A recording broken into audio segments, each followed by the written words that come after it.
હતું। તેમાં એક ડોશી તેના 2 દીકરા અને 2 વહુઓ સાથે રહેતી હતી। ઘરમાં કહેતા કે દીકરાઓ અલગ થઈ ગયા। તેઓમાંથી કોઈ પણ માને રાખવા તૈયાર નહોતા, તેથી ડોશી પણ અલગ રહી પોતાનું ગુજરાન ચલાવતી। આમ ત્રણેય જુદા જુદા ઘરમાં રહેતા હતા, પણ વાર તહેવારે ભેગા મળીને રહેતા હતા। ડોશી ધાર્મિક વૃત્તિના હતા। તે રોજ સવારે ઉઠી પુરુષોત્તમ ભગવાનનું નામ લેતા હતા।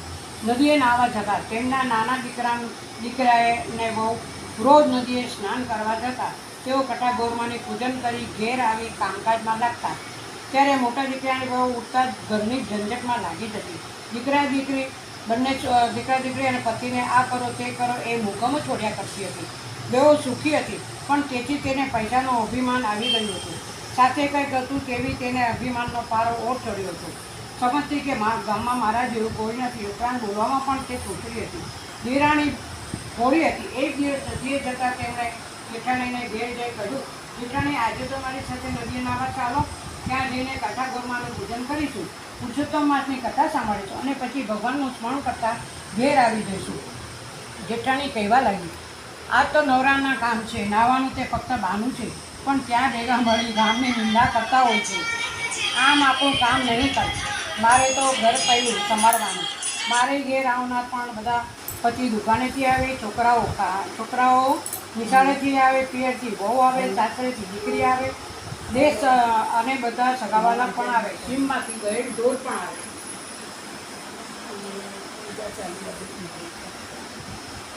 આમાંથી આ આખો દિવસ નવરી પડું તો તમારી સાથે નાવા આવું ને? તમે તમારે વ્રત કરો, મને તો ધર્મ કરવાનો કંઈ સમજ નથી પડતી।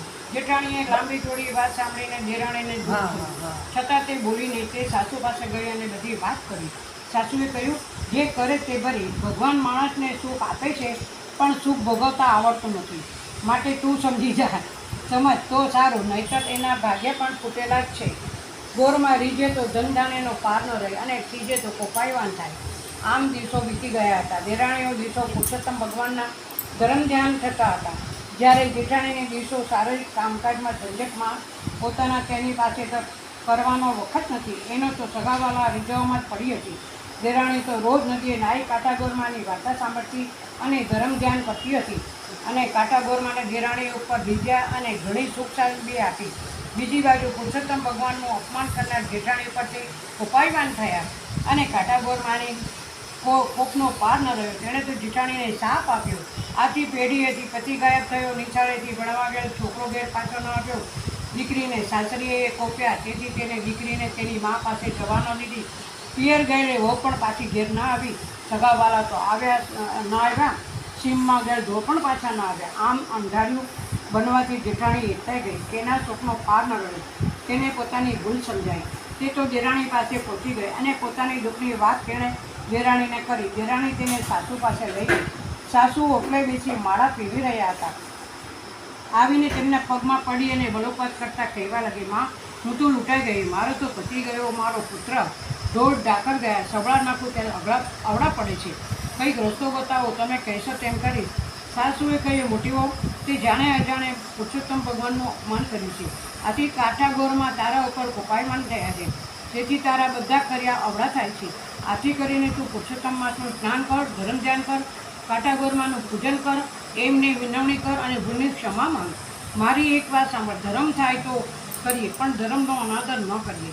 ત્યારે જેઠાણી રડતા રડતા બોલી, માં, હું સાવ આંધળી છું, અજ્ઞાન છું, ધર્મની વાત જાણતી નથી, અજાણતા અનાદર થયો છે। હું કોઈ દિવસ નદીએ કાંઠાગોરમાને પૂજવા ગઈ નથી, મારે ત્યાં જઈને શું કરવાનું?